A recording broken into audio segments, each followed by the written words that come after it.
Nosso país colapsou. Os sistemas de saúde estão totalmente colapsados. E tudo o que aconteceu poderia ter sido evitado. Os próprios jornais e a mídia internacional estão dizendo isso. O desastre no Brasil poderia ter sido evitado, mas não foi.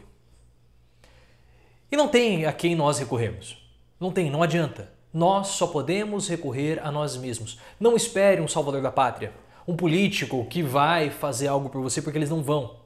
E mesmo que eles pudessem fazer alguma coisa de mudança, um ponto de virada, algo pivotal, eles estão esperando a eleição e a eleição é só no ano que vem. Até lá ainda falta 1 ano e meio. Então não espere os políticos agirem por você. Haja por você mesmo. Então proteste, cobre seu político, fale com os seus familiares, faça vídeo, faça texto, faça imagens, compartilhe, cobre vacinas, cobre o auxílio emergencial maior, linhas de crédito para as pequenas empresas, para as médias também.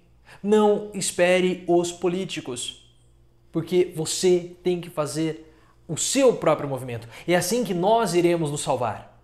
É assim que nós vamos nos salvar. E não esperando até a eleição para votarmos em alguém. Porque o que o governo Bolsonaro fez no final do ano passado, como foi revelado pelo Globo, é um negócio extremamente desumano. Eduardo Pazuello voltou para o Exército, mas é necessário que seja aberto um inquérito contra Eduardo Pazuello para que ele seja investigado, condenado e preso.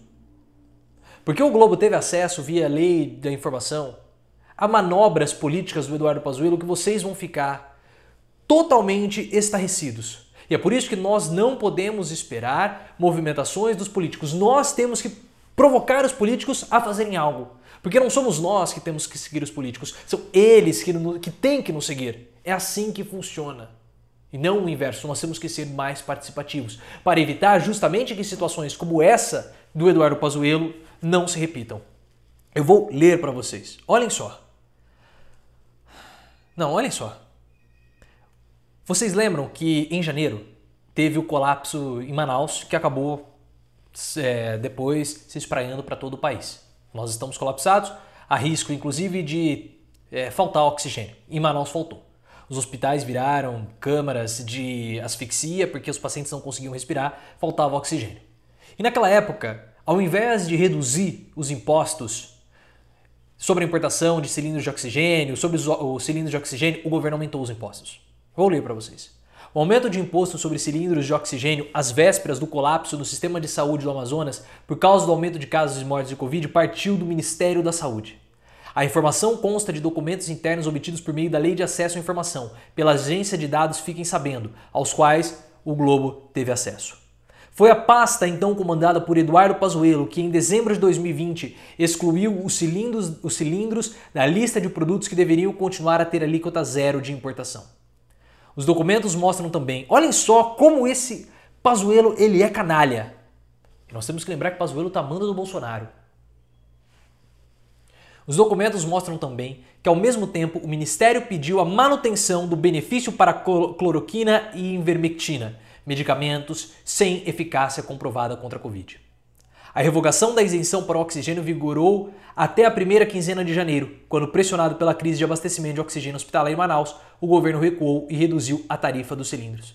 Ainda na quinta-feira, dia 26, o governo federal admitiu que um dos principais gargalos para atender os hospitais do interior e da capital é justamente a falta de cilindros de oxigênio. Alguém vai punir esses caras? Alguém vai punir o Bolsonaro? Alguém vai punir o Pazuello? Nós temos que cobrar. Eu não estou falando justiça com as próprias mãos. Em hipótese alguma. Porque eu estou falando que nós precisamos cobrar. A gente não pode ficar parado, vendo o governo aumentar impostos em cima de insumos necessários para o atendimento à população. A gente sabe que o atendimento, o oxigênio, a intubação, a enfermaria, não se combate Covid com isso.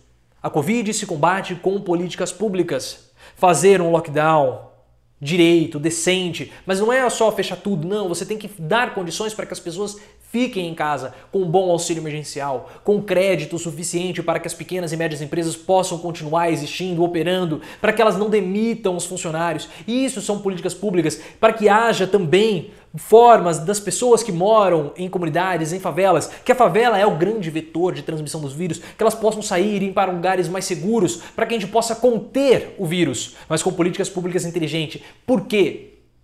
UTI, respirador, intubação, isso não salva o paciente. Isso não salva. Não é assim que você combate o vírus. 80% dos pacientes brasileiros que vão para a UTI morrem. Morrem de Covid. E para piorar, é uma morte ingrata, porque não tem oxigênio. E o governo, além de nos matar de Covid, fica promovendo medicamentos que não têm eficácia comprovada, que agora começam a ter efeitos colaterais na população. Vários e vários pacientes tiveram complicações por conta do uso indevido de medicamentos, tiveram que fazer transplante de fígado. E o problema, pessoal, o que está acontecendo? Como os sistemas de saúde estão colapsados, se você tem um problema de saúde paralelo, uma apendicite, ou um acidente de trânsito, ou até mesmo um problema do fígado, você não tem um atendimento. A fatalidade no trânsito, reportagem da UOL Folha de São Paulo, a fatalidade no trânsito aumentou nessas últimas semanas. Por quê? Porque não tem espaço para os pacientes com Covid. Como que funciona não tem Covid? Se você está com Covid, você vai para a UTI. Aí você tem toda a complicação, você fica entubado, só que depois de 15 dias, o vírus já desapareceu, então você não está mais contaminado com Covid, você está sofrendo as sequelas da doença, então você não fica na UTI Covid, você vai para a UTI normal, para você ficar sendo atendido lá, e aí você sobrecarrega o sistema de saúde. É uma situação desesperadora. E nós vimos que o governo Bolsonaro, ele agiu de modo deliberado para isso acontecer. Porque ao invés de reduzir o valor, as alíquotas de importação de cilindros de oxigênio, que a gente sabe que não é isso que vai salvar a vida das pessoas, mas tem uma eficácia muito maior do que a cloroquina, o governo não reduziu a alíquota dos cilindros de oxigênio e manteve a alíquota zero da cloroquina. Então assim, você tem que cobrar, você tem que chegar no seu deputado, no e-mail dele que você consegue fácil, no Twitter dele e falar assim, se você não apoiar, não fizer campanha em favor de uma CPI, no mínimo, eu não voto em você. E eu vou fazer campanha contra você porque você é um traidor.